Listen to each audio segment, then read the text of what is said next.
Jackson, Mississippi, we're here. GRAAFICS is here. The acronym for GRAAFICS is Gang Diversion, Reentry, and Absent Fathers Intervention Center. So it's a gang program, it's a reentry program, and it's a fatherhood program. There is a challenge with violence for young African Americans and Hispanics in Jackson. It seems as if, you know, it's a lot of stuff going on in schools, and the violence that's going on here is pretty alarming because the population is so small. To do their thing. When we march it's 95 guys selling t-shirts, 85 guys selling water, all this stuff going on. Then when we get to the end of the march, everybody standing around looking at each other like this. They going to the strip club, they going to get something to eat, they going to do until the next child lose their life, and then we march it again. No, that's not what marching is about. That's why when I tell kids about street gangs were started to bring resources back into communities that weren't getting resources. Okay, investigate the truth behind marching before, please tell them folks, don't come for me unless I send for you. The question that I have to give back to people that look like me is this. What is this irresistible compulsion that we have to be tough? Why is it that every situation that we come into contact with, we just gotta be tough? If I was a raindrop, I would want to drop into the eye of a young adult to give them the opportunity to see things clearer, or into a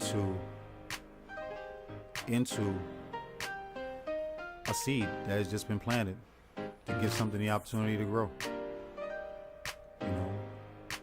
From like it would have to be a choice in between one of those, because it's just, I don't know, like from the lens that I look through about life in general, these kids, their lenses are clouded, and I love them to death, and I don't even know their names. Like we always talking about men stand up. If the women stand up and say, you know what, in that community center, we're going, or in the church, or we're going to start a program to teach about, to etiquette or something like, please, like, don't be afraid to fail. Don't be afraid to try. It is very easy for us, and I'm not saying that you're passing blame. I'm not saying that it's very easy for us to sit back and think about and talk about what somebody else is not doing. But watch this. If we step up and we say, you know what? I'm not one of those people with the hair all the way down the head and green contacts and all this other stuff. Let me find 3 or 4 more people that look like me and do something for the 2 or 3 girls in the neighborhood that want to be a part of this, as opposed to saying everybody in the neighborhood is doing this, because everybody in the neighborhood is not doing it. Be the change that you want to see in somebody else. But the challenge in the Black and Hispanic household is there is no trust. Parents don't trust kids to be who they are. So what the hell you have me for? And my sentiment is, if you see more, you can be more. So we here, man.